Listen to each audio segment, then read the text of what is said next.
Olá a todos, meu nome é Glenn Giesen e hoje estamos acompanhados por Anatol Lieven, diretor do programa Eurásia no Queen's Institute for Responsible Statecraft. Ele está aqui para discutir um artigo que escreveu intitulado Por que Trump acerta sobre a paz na Ucrânia? Então, seja bem-vindo ao programa. Deixe-me começar perguntando, o que Trump acerta?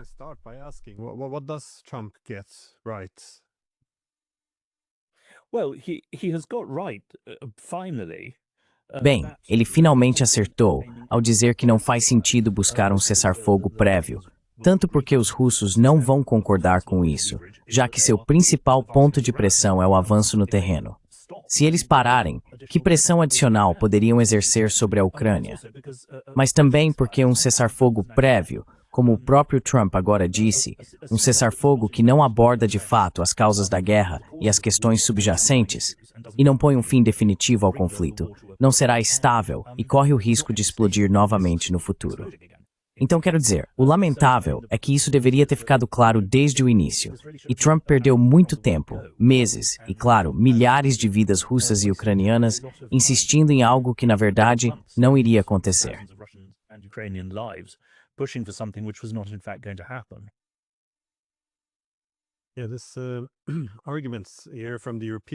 Sim, há argumentos aqui vindos dos europeus. Ou seja, se a Rússia realmente quisesse a paz, ela pararia os ataques.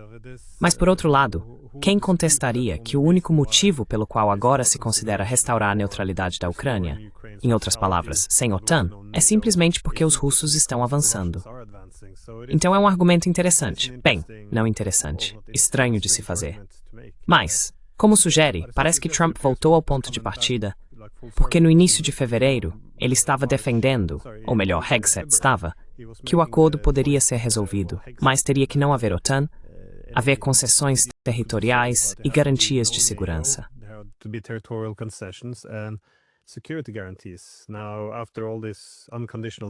Agora, depois de toda essa conversa sobre cessar-fogo incondicional, ele parece ter voltado a esse ponto. Ele está defendendo a saída da OTAN e que deve haver, como ele chama, trocas territoriais. Mas agora a discussão gira em torno de garantias de segurança. Isso também é um conceito muito vago para mim. Ou seja, parece que pode significar tudo, mas também nada. O que exatamente isso implica? Porque parece que os europeus estão esperando por algum equivalente ao artigo 5 da OTAN, que envolva os Estados Unidos diretamente em uma guerra com a Rússia. Mas o que você acha dessas discussões sobre garantias de segurança?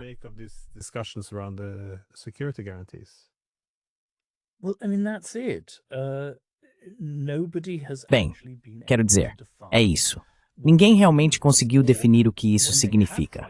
Ou quando tentaram definir, imediatamente surgiram altos oficiais militares dizendo que isso é impossível. No caso do Reino Unido, por exemplo, que tem sido obviamente um dos líderes dessa chamada coalizão dos dispostos, você teve o General Donat, ex-chefe do exército, escrevendo publicamente que apenas para fornecer uma brigada permanente na Ucrânia, basicamente, se você levar em conta as rotações e o treinamento, significaria comprometer todo o exército britânico utilizável e mobilizável para essa tarefa. O que, claro, também significaria que não restariam tropas britânicas para defender os próprios membros da OTAN nos estados bálticos e na Polônia, o que francamente pareceria uma troca absurda.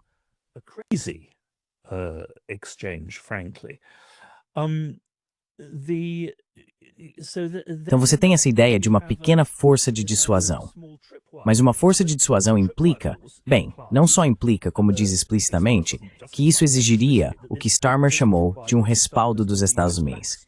Em outras palavras, os Estados Unidos garantiriam entrar em guerra se essa força fosse atacada. Bem, Trump agora parece estar indo nessa direção com sua fala sobre apoio aéreo para tal força. Mas afinal, isso é algo que foi rejeitado pela administração Biden. A ideia de que os Estados Unidos realmente entrariam em guerra na Ucrânia. Então, eu realmente não sei. Quero dizer, no que diz respeito aos europeus, acho que isso é uma tentativa desesperada de salvar as aparências. Eles se comprometeram com tantas posições absurdas e impossíveis que agora correm o risco de basicamente desaparecerem completamente.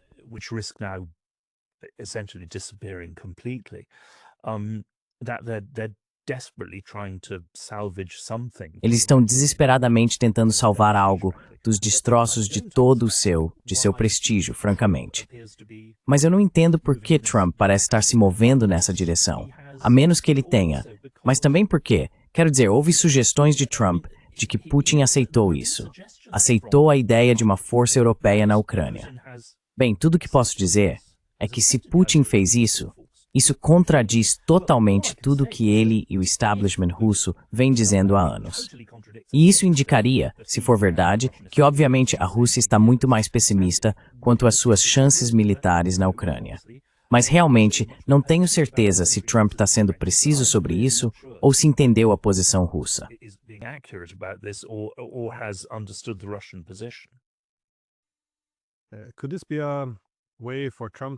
Será que isso pode ser uma forma de Trump lidar com a oposição dentro do próprio grupo dele?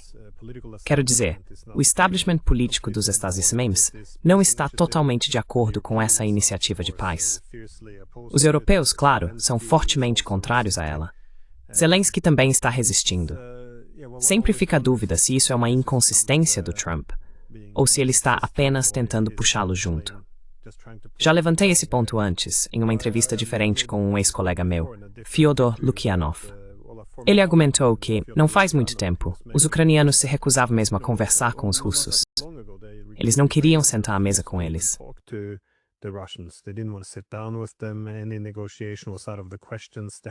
Qualquer negociação estava fora de questão. Eles tinham respaldo legal. E bem, o mesmo com os europeus. Eles também não queriam conversar com a Rússia. Agora, é claro, eles estão sentando, conversando, há discussões sobre limites territoriais. Então, basicamente, tudo está em aberto. Então, isso é, sabe, ele sugeriu que isso é apenas o Trump movendo lentamente o processo de paz para onde ele quer. Agora, não tenho certeza se o Trump está completamente perdido, como um tolo tropeçando, ou se ele é muito calculista e está posicionando as peças. Eu queria saber como você compara essas duas possíveis opções. Compare these two different possible options. Yes, and I mean from that it makes sense. Sim, e quero dizer, a partir disso, faz sentido manter essa possibilidade em aberto como parte de uma eventual negociação. Porque, por exemplo, na minha opinião, o único ponto que pode ser simplesmente inegociável do ponto de vista ucraniano é a exigência de retirada de toda a região de Donbass. Seria excepcionalmente difícil para Zelensky aceitar isso, fazer com que seu exército aceitasse, fazer com que sua população aceitasse. E não adianta muito falar sobre trocas de territórios, porque que a Ucrânia estaria trocando pelos pequenos pedaços controlados pela Rússia seria, sabe, na ordem de 15 ou 20 para 1. Então pode ser que isso seja inegociável.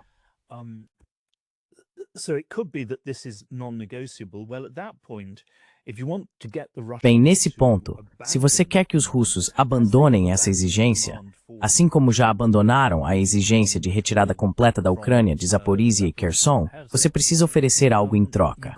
E entre as coisas que você pode oferecer, está dizer, ok, vocês deixam essa exigência de lado e nós deixamos de lado.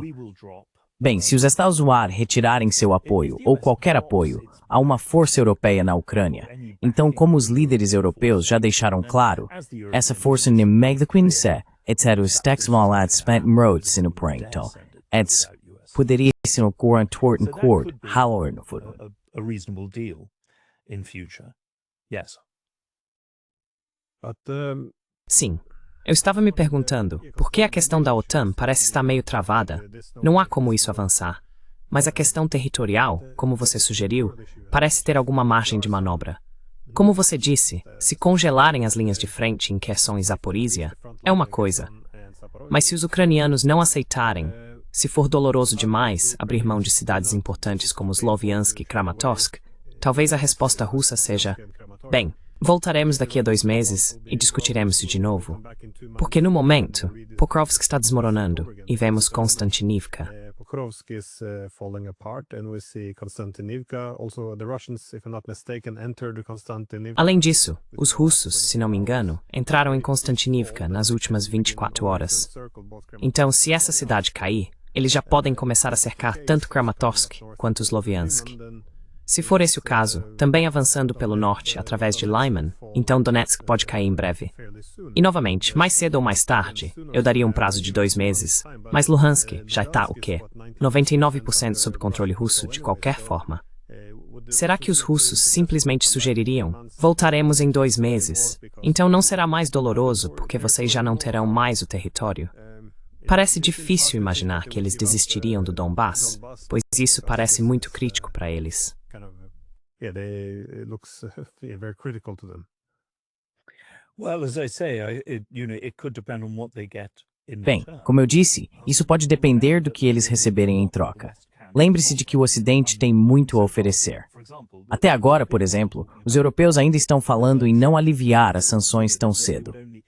Que só pensariam, sem compromissos, em suspender as sanções em algum momento no futuro, caso a Rússia cumpra os termos de um acordo de paz. Bem, isso me parece uma abordagem profundamente tola. Quero dizer, o que você precisa fazer é oferecer a suspensão das sanções, com uma cláusula de retorno imediato caso a Rússia retome a agressão. Mas se o abandono voluntário de Donetsk for impossível para os ucranianos, então isso é uma das coisas que pode ser oferecida. Mas a questão é que Pokrovsk e Konstantinivka, sim, parecem prestes a cair em breve. Mas dado o ritmo extremamente lento com que esta guerra tem avançado, Sloviansk, Kramatorsk, essas cidades estão muito mais adiante e representam um desafio muito maior e muito gentil. And a much bigger and more formidable proposition. Eu defenderia como parte de um acordo agora que os ucranianos abandonassem Sloviansk e Konstantinivka em troca de a Rússia se retirar das pequenas áreas de Sumy e Kharkiv que controla. Mas não sei quanto tempo levaria para os russos conquistarem o restante do Donbass. Existem tantas variáveis aqui sobre as quais simplesmente não temos conhecimento. Mas eu acho, quero dizer isso? Bem, veja, quero dizer a resposta é que seria preciso ver. Mas você está certo. Quero dizer, os russos realmente atribuem grande importância a conquistar todo o Donbass para basicamente declarar vitória. Afinal, foi o reconhecimento da independência de todo o Donbass que foi o primeiro passo rumo a esta guerra. Então quero dizer, meu ponto é que seria necessário oferecer muitas outras coisas para que eles recuassem disso.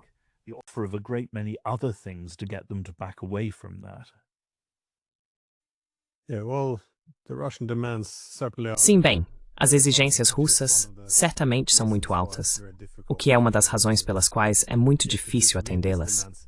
Mas, por outro lado, os europeus, o que eles estão pedindo, na verdade, é um cessar-fogo incondicional, o que significa que eles não precisam realmente fazer concessões. Eles querem reparações entre 500 bilhões e 1 trilhão de dólares. A Rússia deveria se retirar de todo o território, e a Ucrânia ainda estaria em um caminho irreversível para a adesão à OTAN. Isso também é um pedido bastante difícil. Isso é basicamente pedir a capitulação da Rússia enquanto a Rússia está vencendo a guerra. Quero dizer, além disso, eles querem envolver os Estados Unidos na guerra. Nós realmente queremos isso? Uma guerra direta com a Federação Russa, o país com mais armas nucleares do mundo? Você vê isso como parte da motivação europeia? Simplesmente tentar prender os americanos na Europa, preservando o propósito da OTAN?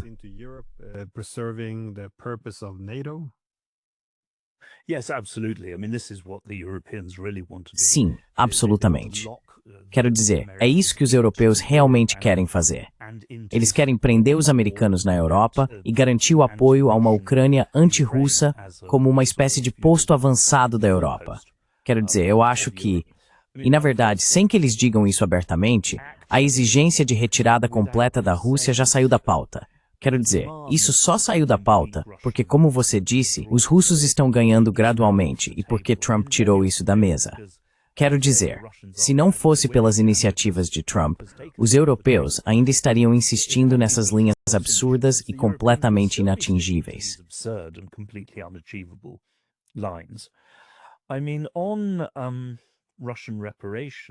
Quero dizer sobre as reparações russas. Bem, os europeus podem, é claro, confiscar todos os ativos russos na Europa. Mas se fossem sábios, tentariam chegar a um acordo pelo qual esses ativos seriam compartilhados, por consenso, com a Rússia para a reconstrução de toda a Ucrânia, incluindo as áreas ocupadas pela Rússia. Talvez fosse possível obter o acordo russo para isso. Você nunca vai conseguir que a Rússia concorde com reparações. É mais uma exigência completamente vazia. Os europeus parecem viciados nesse tipo de demonstração grandiosa formal. Mas é vazio, e tu apertas um corrente ucranianos ainda mais tarifista também. To maintain unrealistic positions as well.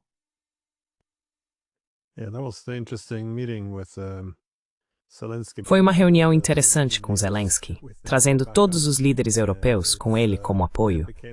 Acabou virando um pouco de espetáculo, embora não tanto quanto da última vez, claro. Mas o que você acha que isso significa para o desenvolvimento mais amplo da diplomacia? Porque lembre-se que os europeus, por cerca de 3 anos e meio, nem sequer queriam conversar com os russos.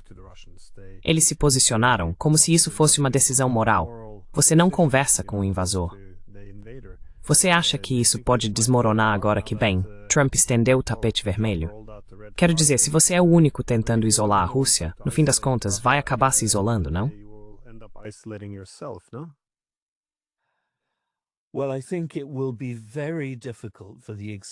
Bem, acho que será muito difícil para os atuais líderes europeus retomarem as relações com Putin, dadas todas as posições que assumiram. Quero dizer, eles ainda, em sua retórica, fazem questão de insultar a Rússia e o próprio Putin, o que é simplesmente tão estúpido diante do que está acontecendo. Mas acho que outros países estou falando aqui dos franceses, alemães e britânicos, mas acho que outros países começarão a abrir relações. Os espanhóis, possivelmente os italianos. E então, há a questão da mudança política dentro dos países europeus. Teremos que ver o que acontece com as eleições francesas em 2027. Mas também, e se a coalizão alemã desmoronar? Se houver novas eleições na Alemanha, um novo governo, e se nas próximas eleições britânicas Farage se tornar primeiro-ministro, o que agora é totalmente possível. Becomes prime minister, which is now entirely possible. Now that's not for several years, but I think at that point. Bem, isso ainda vai demorar alguns anos, mas acho que nesse ponto você vai realmente ver todos os líderes europeus atuais. Como você disse, há esse narcisismo extraordinário, tanto por parte dos europeus quanto dos americanos. Quando Putin foi ao Alasca, eu estava ouvindo a BBC e eles estavam dizendo: você sabe, Trump estendeu o tapete vermelho para esse pária global. E você sabe, Putin estava completamente isolado. E agora Trump deu a ele essa vitória tremenda. Quero dizer, é como se a BBC não tivesse repórteres em Delhi, Pequim, África do Sul, Brasil, Argentina ou em qualquer lugar da África. Eles ainda estão absolutamente obcecados com a crença de que o Ocidente é o mundo inteiro e simplesmente não é. E quanto mais cedo eles aprenderem isso, melhor para todos.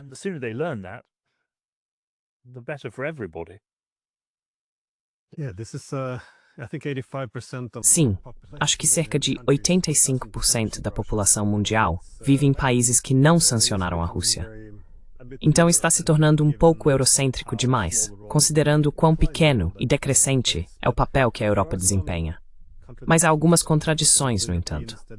Por exemplo, os europeus exigem fazer parte dessas negociações com os russos, mas ao mesmo tempo não querem conversar com a Rússia. Houve algumas propostas do chanceler alemão, Merz, de que a próxima cúpula Putin-Trump-Zelensky deveria na verdade ser a 4, incluir os europeus e ser realizada na Europa.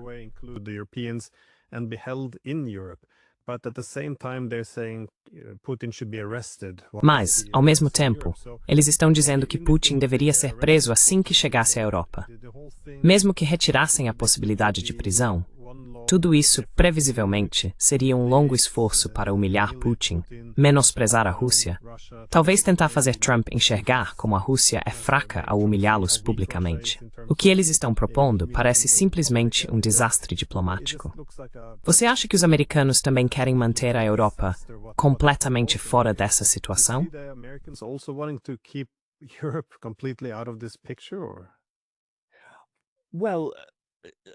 Bem, Trump, quero dizer, fiquei bastante surpreso que ele tenha convidado todos os principais líderes europeus ao mesmo tempo, porque geralmente a abordagem do Trump tem sido encontrá-los individualmente e tentar jogar um contra o outro.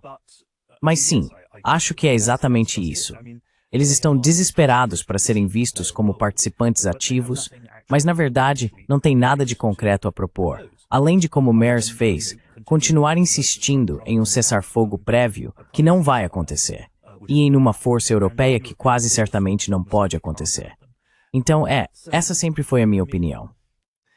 Yeah, I mean, my view has always been this.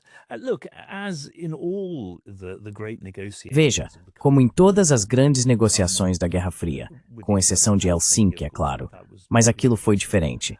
As grandes negociações para resolver ou administrar questões concretas sempre foram conduzidas entre Washington e Moscou. Os europeus eram então, você sabe, basicamente consultados, mas no final se deparavam com um fato consumado. E eu acho que é assim que vai ser desta vez, e provavelmente é assim que deveria ser, dado que, como eu disse, os europeus, na verdade, não têm nada a oferecer.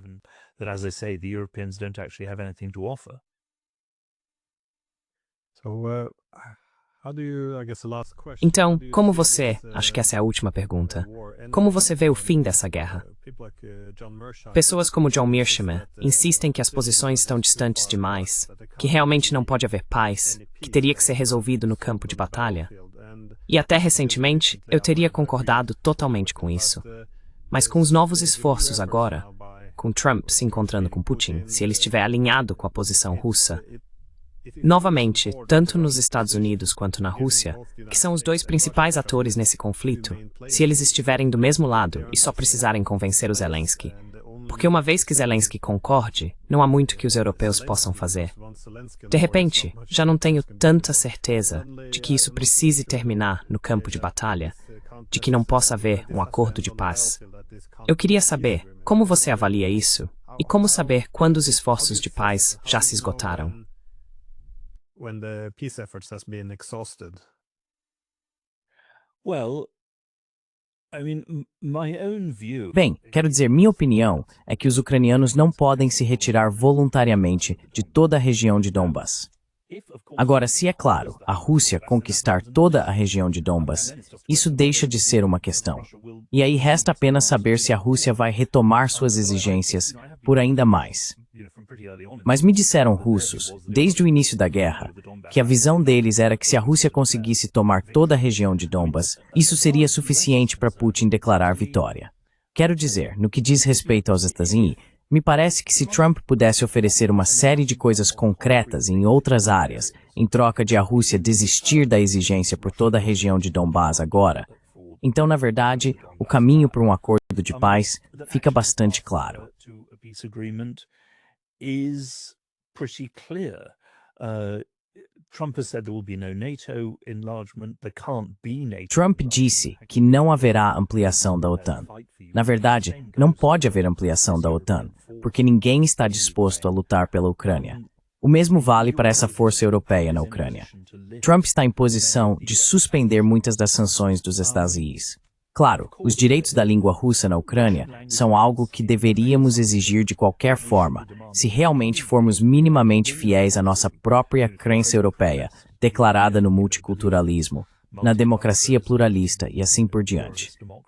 E quero dizer, quando se trata do desarmamento ucraniano, bem, os russos nunca, pelo menos nos últimos anos, definiram isso. E me parece que se você eliminasse, se dissesse que não forneceria à Ucrânia certas categorias de armas, isso provavelmente seria suficiente para que os russos concordassem.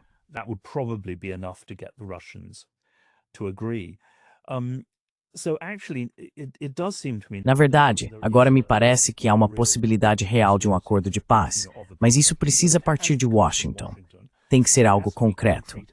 E então, francamente, isso precisa ser acompanhado por, bem, obviamente os russos precisam aceitar. E então os europeus precisam ser informados. Olhem, não podemos obrigar vocês a suspender as sanções, por exemplo, ou garantir que não haverá tropas europeias na Ucrânia. Mas se fizerem isso, estarão por conta própria, amigos. Estarão por conta própria. E sabem, se quiserem lutar contra a Rússia na Ucrânia, vão em frente, mas sem a gente. E acho que isso faria os europeus caírem na real muito rápido, se o Trump dissesse isso.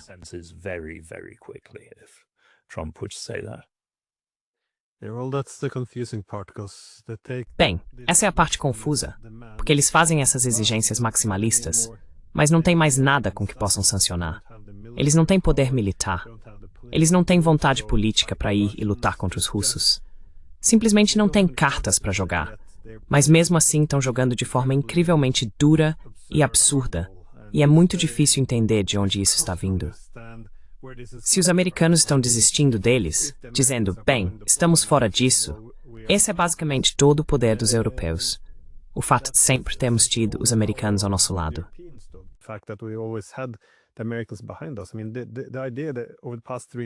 Quero dizer, a ideia de que, nos últimos 3 anos e meio, estivemos dispostos a enviar armas, o que contribuiu para a morte de dezenas de milhares de russos.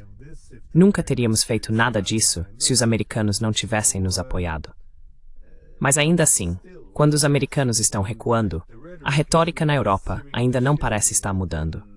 E isso é motivo de preocupação, a menos que eles tenham se comprometido tanto que estejam preparados para enfrentar um desastre.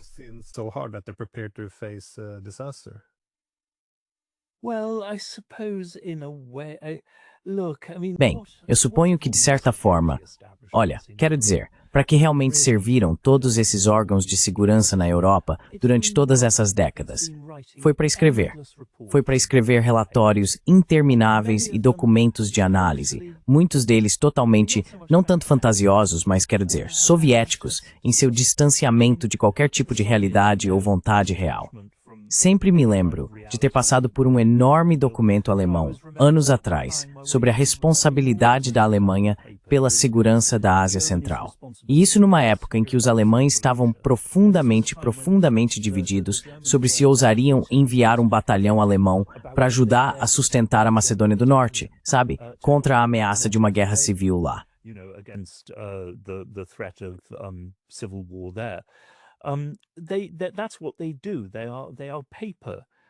É isso que eles fazem. São instituições que produzem papelada. Quero dizer, britânicos e franceses conseguem lutar até certo ponto, mas não é como se mais alguém pudesse ou fosse fazê-lo. E depois de fazer isso por Deus sabe quantas décadas, esse passa a ser o modo como você opera. Sabe, isso não é totalmente estranho na história. Bem até os anos 460, ou até mesmo 470 do V, os remanescentes do imperador romano e do senado nos pântanos de Ravenna ainda emitiam decretos para que os bárbaros obedecessem à lei romana e confirmavam decretos para o atarefado rei gótico da Espanha, como governador romano da Ibéria.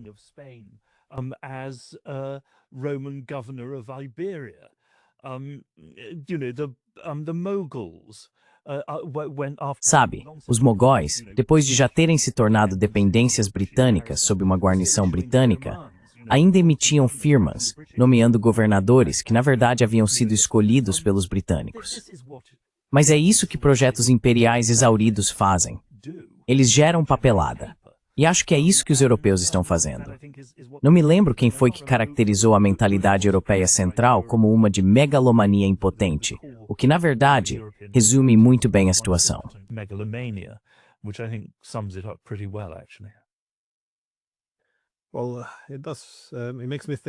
Bem, isso me faz pensar em caracterizar a UE como um poder legislativo. Porque nos anos 1990 e início dos anos 2000, como a maioria dos países europeus queria entrar na UE, a UE podia impor condições políticas para permitir a adesão. Além disso, se você quiser comercializar com a UE, então precisa adotar sua governança externa. Na academia, eles chamam a UE de superpotência legislativa, ou seja, eles simplesmente criam legislação com a caneta. E isso se traduz em grande poder. Mas é claro, o poder econômico da UE desapareceu. Não há muitas condições políticas que eles possam impor para que países possam aderir. E eles ainda parecem tentar governar com a caneta, mas ninguém está ouvindo. Então essa é uma perspectiva interessante. De qualquer forma, Anatol Lieven, muito obrigado pelo seu tempo. Um prazer, como sempre. Obrigado. Valeu. A pleasure as always. Thank you. Thanks.